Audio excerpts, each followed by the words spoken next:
হামলা, লুটপাট ও আগুন দিয়ে পুড়িয়ে দেওয়া প্রথম আলোর কার্যালয় পরিদর্শন করেছেন অন্তর্বর্তী সরকারের পরিকল্পনা উপদেষ্টা অধ্যাপক ওয়াহিদ উদ্দিন মাহমুদ।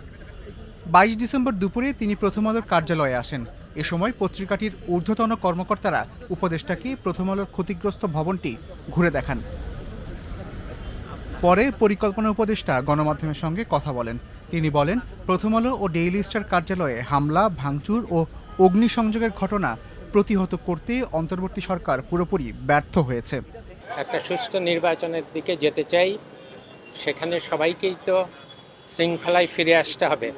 যার যেই মতবাদই থাকুক না কেন, আমরা সাংস্কৃতিক বৈচিত্র্য চর্চা এবং সংবাদপত্রের মুক্ত বাক স্বাধীনতা, এগুলোকে রক্ষা করাই তো গণতন্ত্রের আদর্শ। এই আদর্শ থেকেই যদি আমরা বিচ্যুত হই, তাহলে তো আমরা যেই গণতন্ত্রের উত্তরণ চাচ্ছি সেটা সম্ভব হবে না।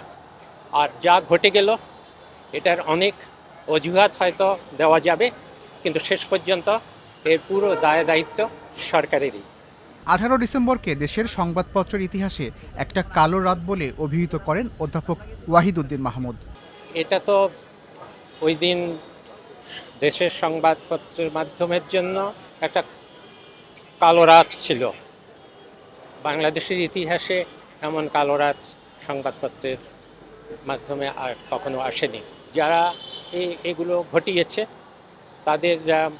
তাদেরকে শনাক্ত করা এবং তাদেরকে বিচারের অধীনে আনা, এই চেষ্টা চলছে এবং এর ফলাফল হয়তো আপনারা দেখবেন। এস আল আরেফিন, প্রথম আলো।